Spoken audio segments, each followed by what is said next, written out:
Welcome to V3 news. లక్ష్యం సమాజ హితం. Bulletin ముందుగా హెడ్లైన్స్ చూద్దాం. ప్రియుడు మోసం చేశాడనే ప్రవళిక మనస్తాపంతో ఆత్మహత్య. విలేకరుల సమావేశంలో వివరించిన డీసీపీ.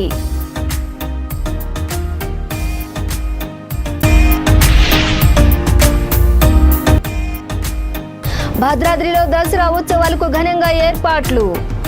వివరాలు వెల్లడించిన ఆలయ ఈవో ఎల్ రమాదేవి.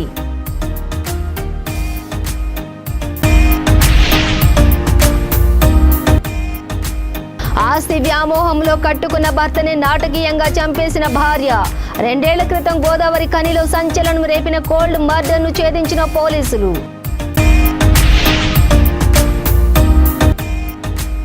అందరికీ ఉచిత వైద్యం, ఉచిత విద్య అందాలి. మహబూబాబాద్ జిల్లాలో మాట్లాడిన హైకోర్టు రిటైర్డ్ జడ్జి చంద్రకుమార్. ఇక డీటెయిల్స్ చూస్తే హైదరాబాద్ అశోక్ నగర్ హాస్టల్లోని మర్రి ప్రవళిక ఆత్మహత్యపై పోలీసులు తేల్చేశారు. విలేకరుల సమావేశంలో డీసీపీ వివరాల ప్రకారం వరంగల్ జిల్లా బిక్కాజిపల్లికి చెందిన ప్రవళిక గ్రూప్స్ కోచింగ్ కోసం అశోక్ నగర్లోని బృందావన్ గర్ల్స్ హాస్టల్లోని 15 రోజుల క్రితం జాయిన్ అయింది. ఇక నిన్న రాత్రి ఆమె ఒక్కరే రూమ్ లో ఉన్నప్పుడు చున్నీతోటి ఫ్యాన్ కురేసుకుని ఆత్మహత్య చేసుకుంది. ఆమె సూసైడ్ నోట్ రాసి ఉందని, ఆమె మొబైల్లోని ఒక చాటింగ్ ను గమనించామని కోస్గికి చెందిన శివరాం రాథోడ్ అనే యువకుడితోటి ప్రైవేట్ చాటింగ్ చేసిందని గుర్తించినట్లుగా పోలీసులు తెలిపారు. నిన్న ఉదయం బాలాజీ దర్శన్ హోటల్లోని వీరిద్దరూ టిఫిన్ కూడా చేశారని, సీసీటీవీ ఫుటేజ్ పరిశీలించాక ప్రియుడు శివరాం వేరే అమ్మాయిని పెళ్లి చేసుకుంటున్నాడని ఆ చాటింగ్ లో తెలుసుకున్నానని పోలీసులు తెలిపారు. ఇక దీంతో తనను మోసం చేశాడని ప్రవళిక మనస్తాపంతో ఆత్మహత్య చేసుకుందని నిర్ధారించినట్లుగా డీసీపీ వెల్లడించారు. తర్వాత గ్రూప్స్ ప్రిపేర్స్ కోసము ఆర్టీసెక్స్ కూడా అశోక్ నగర్ సైడ్ రావడం జరిగింది. అయితే నిన్న ఈ ఏదైతే బృందావన్ గర్ల్స్ హాస్టల్ ఉందో దాంట్లో గత 15 నుంచి 18 డేస్ కిందట ఆమె బోర్డర్గా చేరటం జరిగింది. ఈమెకు రూమ్మేట్గా శృతి అనే అమ్మాయి ఉంటుంది. తర్వాత శృతి అనే అమ్మాయి, తర్వాత అక్షయ, తర్వాత సంధ్య, వీళ్ళనే అమ్మాయి కూడా రూమ్లో ఉంటారు వాళ్ళు. తర్వాత ఈ అమ్మాయి వచ్చిన దగ్గర నుంచి ఈ శృతి పక్కనున్న బెడ్తోని కొంచెం ఏమో ఎక్కువగా మాట్లాడకపోయేది, మూడీగా ఉండేది. ప్లస్ ఎవరితో ఇన్ఫర్మేషన్ షేర్ చేసుకోకుండా కొంచెం డల్గా ఉండే ఇది ఉన్నది. తర్వాత ఈ అమ్మాయి, ఈ సంధ్య, శృతి వీళ్ళు కిందికి భోజనం చేయడానికి కిందికి రావాలి. ఆ టైంలో ఈమె డోర్ వేసుకొని, ఈ మర్రి ప్రవళిక ఇన్సైడ్ లోపల నుంచి డోర్ వేసుకొని సున్నితోని ఫ్యాన్కి ఊరేసుకొని హ్యాంగ్ అవుతూ ఉంటుంది. వీళ్ళు భోజనం చేసుకుని మళ్ళీ పైకి పోయి రూమ్ పోదని చెప్పి డోర్ తీస్తే డోర్ ఇన్సైడ్ నుంచి లాక్ ఉంటుంది. దాంతో వీళ్ళు ఇంకా మిగతా అందరు అమ్మాయిలే ఆ బృందావన్ హాస్టల్లో అందరు కలిసి డోర్ తీసి ఆ అమ్మాయిని కింద పడుకోబెట్టడం జరుగుతుంది ఆ దుప్పటిప్పి. తర్వాత మాకు చిక్కడపల్లి పోలీస్ స్టేషన్కి అరౌండ్ 8:40 ఆ మధ్యలో మాకు ఇన్ఫర్మేషన్ వస్తుంది, ఇట్లా అమ్మాయి సూసైడ్ చేసుకుందంటే మేము ఇమీడియట్గా అక్కడికి వెళ్తాం. శివరాం రాథోడ్ కోస్గి మండల్ అనే అబ్బాయితోని ఈ అమ్మాయి చాటింగ్ చేసింది. ఆ ప్రైవేట్ చాటింగ్ అంతా ఆ సెల్ ఫోన్లో ఉంది. దాన్ని మేము సీజ్ చేసినాము. తర్వాత సూసైడ్ నోట్ కూడా సీజ్ చేసినాము. మళ్ళీ అదే బెడ్ మీద మాకు ఇంకొక అంటే పాతది రాసిన సమ్ లవ్ సింబల్తో రాసిన లెటరు అది కూడా మాకు దొరికింది. అది కూడా ఈ అమ్మాయి రాసింది. ఈ 3 కూడా మేము సీజ్ చేసినాము. వీటిని అంటే డాటా రిట్రీవ్ కోసం చాటింగ్ వీళ్ళిద్దరి మధ్య జరిగింది. అదేవిధంగా మాకు నిన్న మార్నింగ్ 11 గంటల ప్రాంతాన ఒక సీసీటీవీ ఫుటేజ్ కూడా దొరికింది. మాకు ఒక సీసీటీవీ ఫుటేజ్ కూడా బజాజ్ దర్శన్ హోటల్, బాలాజీ దర్శన్ హోటల్తో సీసీటీవీలో వీళ్ళిద్దరు కలిసి 11 o'clock అక్కడ టిఫిన్ చేసినారు వీళ్ళు. అది కూడా మాకు సీసీటీవీ ఫుటేజ్ దొరికింది మార్నింగ్ 11 o'clock, నిన్న మార్నింగ్ 11 o'clock. తర్వాత ఈ అబ్బాయి వివరాల గురించి తెలుసుకుంటే ఈయన కోస్గి మండలం, ఇతను పాత మహబూబాబాద్ జిల్లా అబ్బాయి శివరాం రాథోడ్. ఈ అబ్బాయితో అమ్మాయి చాటింగ్లో ఉంది. తర్వాత మరి వాళ్ళిద్దరి మధ్యలో విజయదశమి సందర్భంగా భద్రాద్రి సీతారామచంద్ర స్వామి దేవస్థానం ఆధ్వర్యంలో అక్టోబర్ 15 నుంచి 23 వరకు శరన్నవరాత్రి ఉత్సవాలు నిర్వహించనున్నట్లు ఆలయ ఈవో ఎల్ రమాదేవి తెలిపారు. ఆలయ ప్రాంగణంలోని చిత్రకూట మండపంలో విలేకరుల సమావేశంలో ఆమె మాట్లాడారు.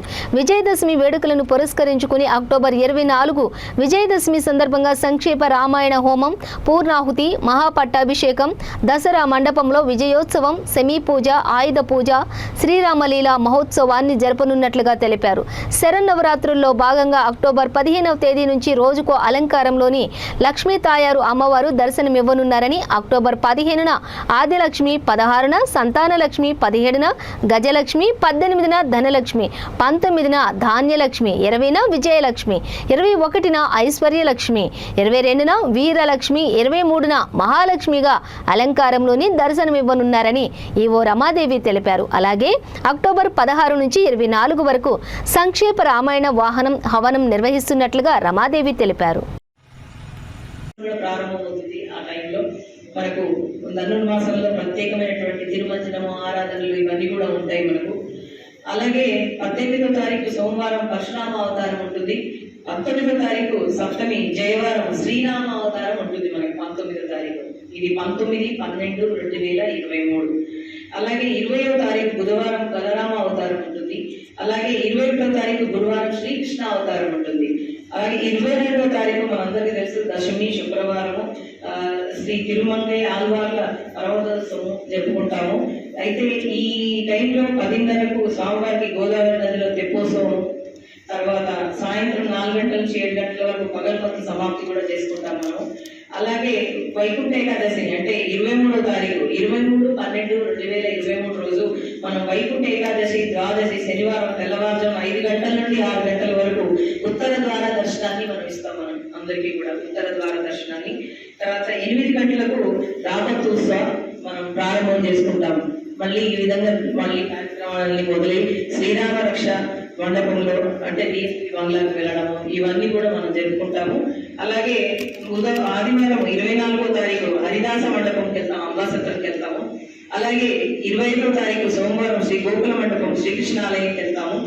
శ్రీరామ్ మనందరికీ తెలుసు. మనం ఇక్కడ 3 పండుగల గురించి మనం విశిష్ట పూజల గురించి వాటి గురించి ఇక్కడ మనం మీ అందరికీ తెలియజేసి మీ అందరి ద్వారా రాబోయే రోజుల్లో ఈ పండుగలన్నిటి కూడా అధిక సంఖ్యలో భక్తులు హాజరు రావాలనే ఉద్దేశంతో ఈ విధమైనటువంటి ప్రెస్ మీట్ మనం పెట్టుకోవడం జరిగింది. మీకు అందరికీ తెలుసు మనకు శరన్నవరాత్రి ఉత్సవాలు, దసరా ఉత్సవాలన్నీ కూడా మనకు 15వ తారీఖు మొదలైపోయి మనకి 24వ తారీఖు వరకు ఉంటాయి. అన్ని రోజుల్లో అలంకారము మీకు ప్రత్యేకమైనటువంటి రోజులు ఒక్కొక్క రోజు ఒక అలంకారం చేయడం జరుగుతుంది. అలంకార ఉపయోగాలతో వీళ్ళందరికీ కూడా మనం ప్రత్యేకమైనటువంటి కుంకుమార్చన వాళ్ళకి ఏర్పాటు చేస్తూ వస్తున్నాము. అలాగే వారికే కాకుండా మిగతా వాళ్ళు ఎవరైనా ఇంట్రెస్ట్ ఉన్నట్టయితే 3:30 నుంచి 4:30 మధ్యన వాళ్ళు కూడా కుంకుమార్చనలో పాల్గొనడానికి మనం అవకాశం కల్పిస్తున్నాము. అందరికీ భక్తులందరికీ కూడా కుంకుమార్చన చేయడానికి. అలాగే మనం అభిషేకం ఇట్లాంటివన్నీ కూడా ఉభయదాతల అభిషేకం ఏదైతే ఉంటుందో ఆ అభిషేకంలో కూడా మామూలు వాళ్ళు కూడా పార్టిసిపేట్ చేయడానికి ప్రత్యేకమైనటువంటి అవకాశాన్ని మనం ఈ సందర్భంగా వాళ్ళకు కూడా కల్పిస్తున్నాము. మీకు అందరికీ తెలుసు పాడ్య రోజు ఆదివారం 15వ తారీఖు మనందరికీ మనకు అమ్మవారు ఆదిలక్ష్మి అలంకారంలో కనిపిస్తారు. అలాగే విజయ సోమవారం అంటే 16వ తారీఖు సంతాన లక్ష్మి అలంకారంలో కనిపిస్తారు. భర్తను చంపేసి సహజ మరణంగా మార్చాలనుకున్న ఆమె ఎత్తులను గోదావరి ఖని పోలీసులు చిత్తు చేశారు. మిస్టరీని ఛేదించి భార్యతో పాటు మరో 5గురిని కటకటాలకు పంపించారు. పెద్దపల్లి జిల్లా గోదావరి ఖనిలో ఈ సంఘటన ఆ సమయంలో సంచలనం రేపింది. 2 ఏళ్ల క్రితం గోదావరి ఖనిలో కోల్డ్ మర్డర్ జరిగింది. భార్య మరొకరితోటి వివాహేతర సంబంధం పెట్టుకుని కట్టుకున్న భర్తనే ముక్కలు ముక్కలుగా కోసి వివిధ ప్రాంతాలలో పడేసిన సంఘటన అప్పుడు రాష్ట్ర వ్యాప్తంగా కూడా సంచలనం రేపింది. పెద్దపల్లి జిల్లా గోదావరి ఖని మార్కండేయ కాలనీకి చెందిన కొచ్చిర ప్రవీణ అనే బిల్డర్ను భార్య లలిత పథకం ప్రకారం సన్నిహితులతో కలిసి చంపి గుండెపోటుగా మార్చే ప్రయత్నం చేసింది. కానీ ప్రవీణ్ తల్లిదండ్రుల అనుమానంతో అసలు మిస్టరీని పోలీసులు ఛేదించారు.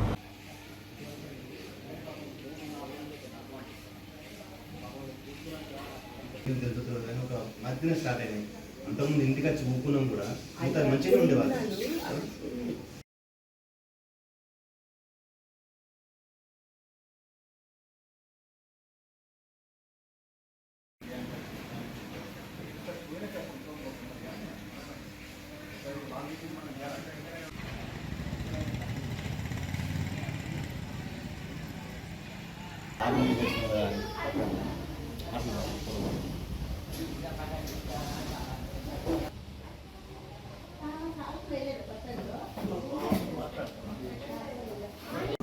చేశాడో చేయలేదో మాకైతే తెలియదు, కానీ ఆయన పడుకున్నాడు.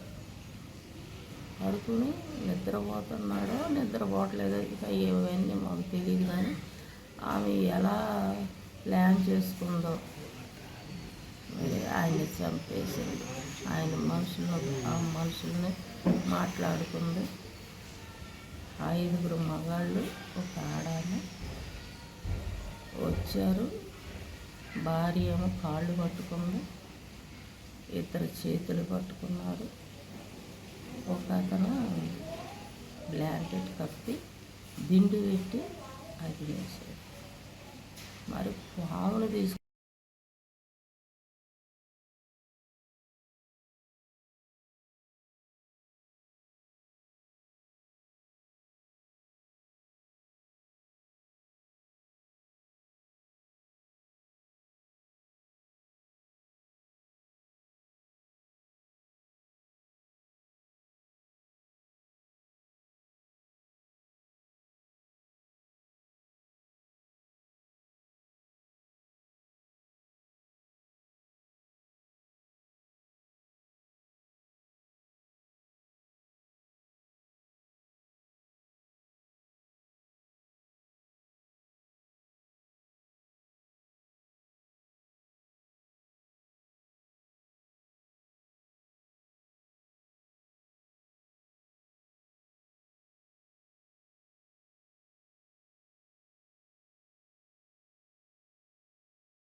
అందరికీ ఉచిత వైద్యం, ఉచిత విద్య, కష్టజీవులకు గిట్టుబాటు, మహిళలపై అత్యాచారాలను అరికట్టాలని హైకోర్టు రిటైర్డ్ జడ్జి చంద్రకుమార్ అన్నారు. మహబూబాబాద్ జిల్లా కేంద్రంలోని పగడాల వెంకన్న ప్రాంగణంలో ఏర్పాటు చేసిన PYL 8వ రాష్ట్ర మహాసభలోని ఆయన ముఖ్య అతిథిగా హాజరై మాట్లాడారు. ఈ కార్యక్రమంలో CPI ML ప్రజాపంత జిల్లా కార్యదర్శి పాయం చంద్రన్న, ఇల్లందు మాజీ శాసనసభ్యులు గుమ్మడి నరసయ్య, పార్టీ సీనియర్ నాయకులు కొత్తపల్లి రవి తదితరులు పాల్గొన్నారు. అదేవిధంగా కాశీగా PYL రాష్ట్ర అధ్యక్షులు మనోహర్ రాజు గారు, చంద్రయ్య గారు, ప్రదీప్ గారు, మిగతా మిత్రులందరూ కూడా నమస్కారం. మిత్రులారా, అయినా మీ అందరినీ చూస్తే నాకు చాలా సంతోషంగా ఉంది, చాలా ఆనందంగా ఉంది. ఎందుకంటే మీరందరూ కూడా నిజమైనటువంటి మార్పును కోరుకుంటున్నారు. మీరందరూ కూడా అన్యాయానికి వ్యతిరేకంగా, అక్రమాలకు వ్యతిరేకంగా పోరాడుతున్నారు. మీరందరూ కూడా మన దేశ భవిష్యత్తు బాగుండాలని, ఇక్కడ నిరుద్యోగులకు ఉద్యోగాలు దొరకాలని, మహిళలకు అత్యాచారం జరగకూడదని, కష్టజీవులకు న్యాయం జరగాలని, రైతులకు గిట్టుబాటు ధర దొరకాలని, మహిళలకు సమాన హక్కులు ఉండాలని, మహిళలకు అత్యాచారాలు జరగకూడదని, ఒక నూతన విద్యా విధానం, శాస్త్రీయ విద్యా విధానం ఉండాలని, ఉచిత విద్య అందరికీ దొరకాలని, ఉచిత వైద్యం దొరకాలని, అందరికీ కూడా ఒక మంచి మార్పు, ఒక సమాజం, దోపిడీ లేని సమాజం, అవినీతి లేని సమాజం, అక్రమాలు లేని సమాజం కావాలని చెప్పేసి మీరందరూ కోరుకుంటున్నారు. కాబట్టి మీరందరూ ఆ విధంగా పనిచేస్తున్నారు. కాబట్టి మీ అందరినీ కూడా మరొకసారి హృదయపూర్వకంగా అభినందిస్తున్నారు. నిజాయితీ కలిగినటువంటి నాయకత్వం ఉన్నప్పుడు, సరి అయినటువంటి దృక్పథం ఉన్నటువంటి నాయకత్వం ఉన్నప్పుడు, మనకు సరి అయినటువంటి మార్గం చూపించేటటువంటి వాళ్ళు ఉన్నప్పుడు మన ఉద్యమాలు ముందుకెళ్తాయి. మీకు అటువంటి నాయకత్వం ఉన్నందుకు నేను మన వాళ్ళు పిలవగానే, పరమేశ్వర్ గారు, మిగతా వాళ్ళు ప్రదీప్ గారిని పిలవగానే నేను వెంటనే వస్తానని చెప్పేసి అంగీకరించడానికి ప్రధాన కారణం అదే. ఇక్కడ మిత్రులారా, స్వతంత్రం వచ్చిన తర్వాత మన దేశం బాగుపడుతుంది అనుకున్నాం. ఈ దేశ స్వాతంత్రం కోసం ఎంతోమంది పోరాడారు. భగత్ సింగ్ లాంటి వాళ్ళు ప్రాణాలు అర్పించినారు. నేతాజీ సుభాష్ చంద్రబోస్ ఆజాద్ హింద్ ఫోర్స్ తయారు చేసి పోరాడాడు. వాళ్ళ త్యాగాలు ఆ రోజుల్లో తెలంగాణ సాయుధ పోరాటంలో దొరలకు వ్యతిరేకంగా, దోపిడీదారులకు వ్యతిరేకంగా, జాగీర్దారులకు వ్యతిరేకంగా, జమీందారులకు వ్యతిరేకంగా మహిళల మీద జరిగే అత్యాచారాలకు వ్యతిరేకంగా, రజాకారులకు వ్యతిరేకంగా పోరాడినటువంటి ఎంతో యోధులు ఉన్నటువంటి చరిత్ర కలిగినటువంటి ఉద్యమాలు.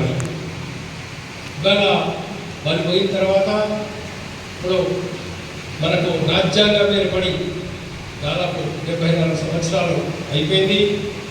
మనకు స్వతంత్రం వచ్చి 77 సంవత్సరాలు గడిచిపోయింది. మరి 77 సంవత్సరాల స్వతంత్రం తర్వాత మనం ఏ పరిస్థితిలో మనం ఉన్నాము, ఎక్కడ ఉన్నాము?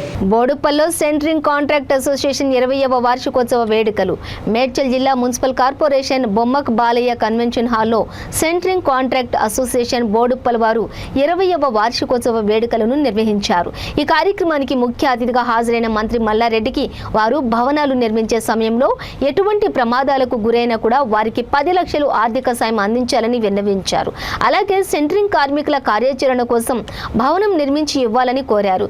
ఈ కార్యక్రమంలో మేయర్, డిప్యూటీ మేయర్, పార్టీ అధ్యక్షులు మంద సంజీవరెడ్డి, సెంట్రింగ్ కార్మికులు పాల్గొన్నారు.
ఈరోజు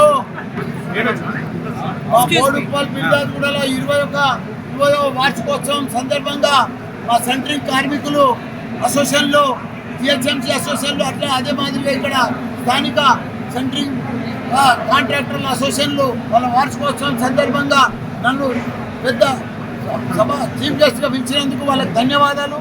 ఏది ఏమైనా ఈరోజు కార్మికులు సంతోషంగా ఉన్నారంటే తెలంగాణలో 16 లక్షల మంది ఇక్కడ మన సెంట్రింగ్ కార్మికులు ఉన్నారు.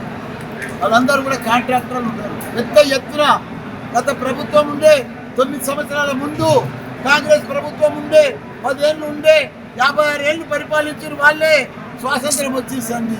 కానీ కార్మికులకు ఏమీ లేదు. ఇప్పుడు మన సీఎం కేసీఆర్ వచ్చినాక కార్మికుల పక్షపాతి, కార్మికుల కోసమే పనిచేసిండు. కరోనా వచ్చింది, 2 ఏళ్ల ముందు ప్రపంచమంతా అతలకుతలం అయిపోయింది. కార్మికులు ఎక్కువ నష్టపోయారంటే ఆ కరోనాలో కార్మికులు వాళ్ళ అంత అయోమయ పరిస్థితులు ఉన్నారు. నాడు హైదరాబాద్లో ఏమి లేదు. ఈరోజు హైదరాబాద్ మరో ప్రపంచం. హైటెక్ సిటీ అంటే అమెరికా తర్వాత అంటే మల్టీనేషనల్ కంపెనీలను కూడా మన హైదరాబాద్. ఎందుకంటే 25 లక్షల మంది 15 రాష్ట్రాలలోకి వెళ్ళి కార్మికులు మన దగ్గర వచ్చి ఉపాధి కోసం వచ్చి నివసిస్తారు. వాళ్ళందరినీ కూడా మన తెలంగాణ బిడ్డలకు అది కడుపులో పెట్టుకొని చూస్తున్న పరిస్థితి. రోజు వాళ్ళకు ఉపాధి దొరుకుతూ ఉంది. నేను ఒక కార్మికుని బిడ్డను, జవహర్ నగర్లో సెంట్రింగ్ మేస్త్రి బిడ్డను నేను మేయర్ చేశాను. ఆ సీఎం కేసీఆర్ గారు ఆదేశాలు. ఇట్లా కార్మికులను అవన్నీ చేసేది కూడా మనం మన కార్మికుల కోసం అని చెప్పి వీళ్ళకి ఏ బాధ రానియా, ఏం ప్రాబ్లం రానియమని కూడా చెప్తున్నాం. కార్మికులకన్నీ పసుపు బోర్డు రైతులకు దసరా పండుగ కానుక ఇచ్చినటువంటి ప్రధాని నరేంద్ర మోడీ రాష్ట్ర అధ్యక్షులు కిషన్ రెడ్డి, ఎంపీ ధర్మపురి అరవింద్ చిత్రపటాలకు నిజామాబాద్, జగిత్యాల జిల్లా రైతులు పాలాభిషేకం చేశారు. ఈ సందర్భంగా రైతు మోర్చా నాయకులు కోడిపెల్లి గోపాల్ రెడ్డి మాట్లాడుతూ రైతులకు ఎరువులు గిట్టుబాటు ధర కలిగేలా కేంద్ర ప్రభుత్వం చర్యలు తీసుకోవాలని అన్నారు.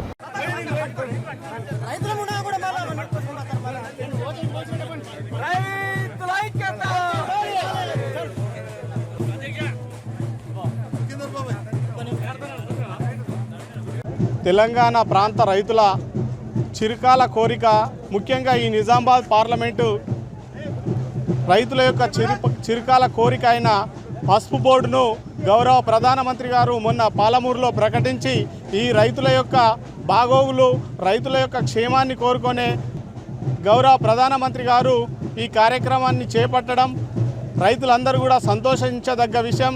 దాని కొరకే ఈరోజు ఇక్కడ వారికి పాలాభిషేకం చేయడం జరుగుతుంది. గౌరవ పార్లమెంట్ సభ్యులు వారు ఇచ్చిన మాట ప్రకారం దీని కొరకు కష్టపడి అనేక సంవత్సరాలుగా కష్టపడి ఈ పసుపు బోర్డును సాధించడం రైతులు ఆనందం వ్యక్తం చేస్తూ ఉన్నారు.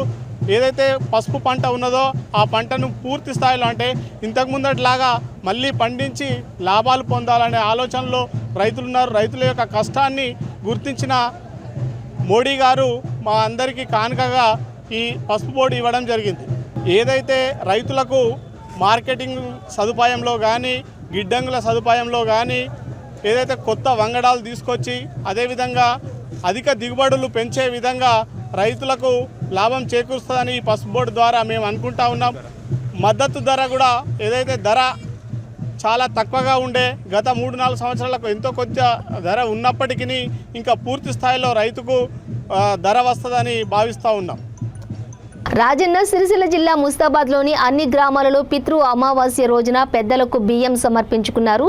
ఈ సందర్భంగా పంతులు మాట్లాడుతూ పితృపక్షాలతోటి చనిపోయిన పెద్దలకు వారి పేర్ల మీద బియ్యం, నూనె, కూరగాయలు, పెరుగు, పాలు వంటివి సమర్పించడం వల్ల వారి యొక్క వంశంలో పితృదేవతల కృపా కటాక్షాలు ఉంటాయని అన్నారు. పితృదోషాలు లేకుండా ఉండటం వల్ల ఈ అమావాస్య రోజున బియ్యం సమర్పిస్తారని తెలిపారు.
ప్రజా వ్యతిరేక విధానాలకు పాల్పడుతూ వారి సంక్షేమాన్ని గాలికి వదిలేసిన బీఆర్ఎస్ పార్టీని వచ్చే ఎన్నికల్లో రాష్ట్ర ప్రజలు ఇంటికి పంపించడం ఖాయమని టీపీసీసీ రాష్ట్ర ఉపాధ్యక్షులు, OBC declaration committee co chairman తోటకూర వజ్రేష్ యాదవ్ అన్నారు. 6 గ్యారెంటీల పథకాన్ని ప్రజలకు వివరిస్తూ బోడుప్పల్లోని పలు డివిజన్లలో గడప గడపకు కాంగ్రెస్ కార్యక్రమంలో ఆయన మాట్లాడారు. రాష్ట్రం ఏర్పడిన నాటికి మిగుల నిధులతోటి ఉన్నటువంటి తెలంగాణ ప్రాంతం 9 ఏళ్ల బీఆర్ఎస్ పాలనలో అప్పుల పాలైందని వజ్రేష్ యాదవ్ మండిపడ్డారు.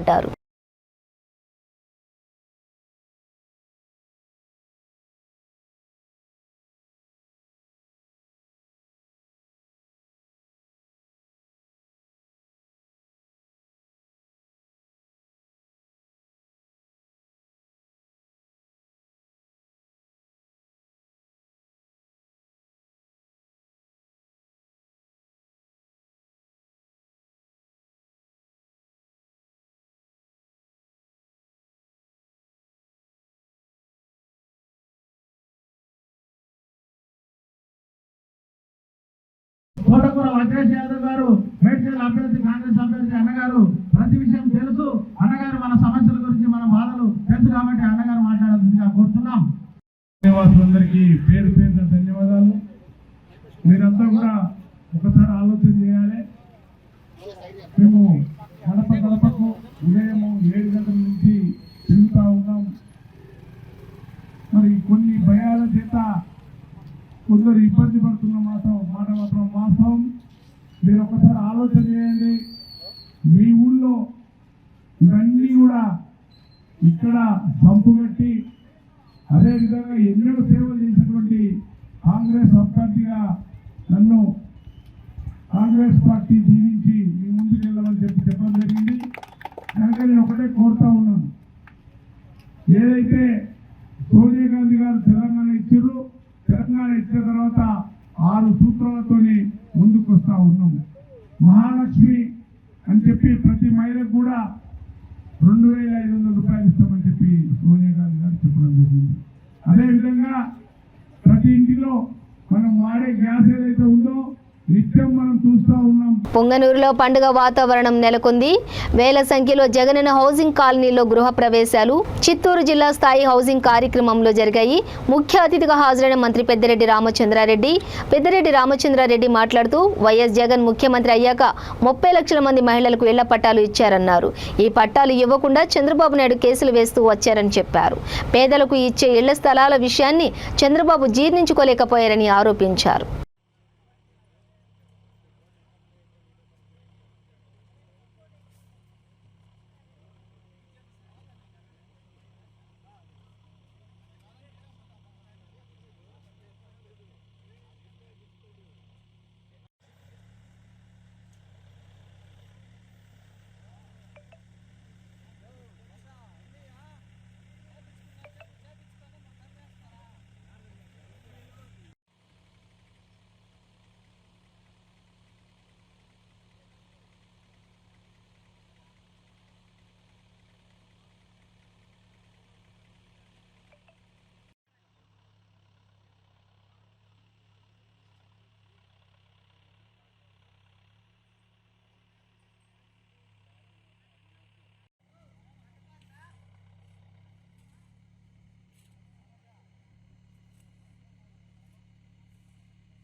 చంద్రబాబు త్వరగా కోలుకోవాలని అమ్మవారి గుడిలో కుంకుమార్చన.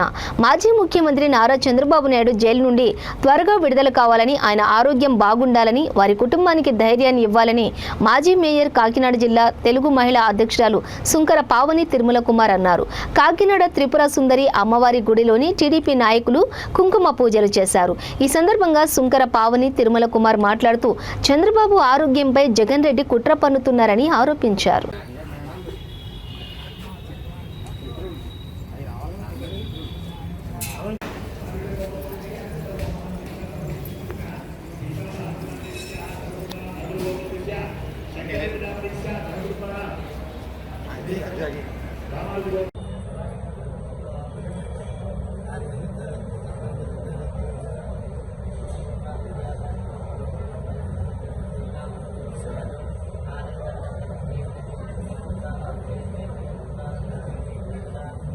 నమస్కారం అండి.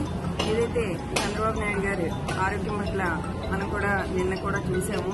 ఆయన ఆరోగ్యాలతో ఉండాలని చెప్పి ఈరోజు మన కాకినాడలోని బాలా త్రిపుర సుందరి అమ్మవారి గుడిలో పూజలు చేయించడం జరిగింది. ఏదైతే కేవలం రాష్ట్రం కోసం, ప్రజల కోసం కష్టపడి పనిచేసేటువంటి వ్యక్తి చంద్రబాబు నాయుడు గారు ఈరోజు కుటుంబం కంటే రాష్ట్రమా కుటుంబం అంటే అనేసి అడిగితే ముందు రాష్ట్రం గురించి ఆలోచించే వ్యక్తి, రాష్ట్ర ప్రజల గురించి ఆలోచించే వ్యక్తి, తర్వాత కుటుంబం గురించి ఆలోచించే వ్యక్తి అని చెప్పి భువనేశ్వరమ్మ చెప్పడం కూడా మనం అందరూ కూడా గమనించాం. అటువంటి వ్యక్తి ఈరోజు అక్రమంగా జైల్లో ఉండి దాదాపుగా 33 రోజులు అవుతుంది అంటే ఈరోజు రాష్ట్రానికి కానీ, జగన్మోహన్ రెడ్డి గారికి కానీ, మన చంద్రబాబు నాయుడు గారి వయసుని కూడా ఖాతరు చేయకుండా ఆయన్ని అక్రమంగా జైల్లో పెట్టి బాధపడతారు. బులెటిన్ ముగించే ముందు హెడ్లైన్స్ మరోసారి. ప్రియుడు మోసం చేశాడనే ప్రవళిక మనస్తాపంతో ఆత్మహత్య. విలేకరుల సమావేశంలో వివరించిన డీసీపీ.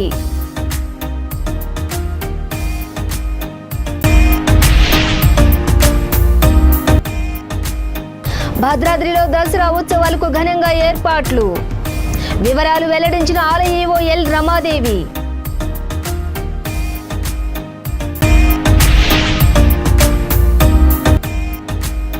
ఆస్తి వ్యామోహంలో కట్టుకున్న భర్తని నాటకీయంగా చంపేసిన భార్య. 2 ఏళ్ల క్రితం గోదావరి ఖనిలో సంచలనం రేపిన కోల్డ్ మర్డర్ను ఛేదించిన పోలీసులు.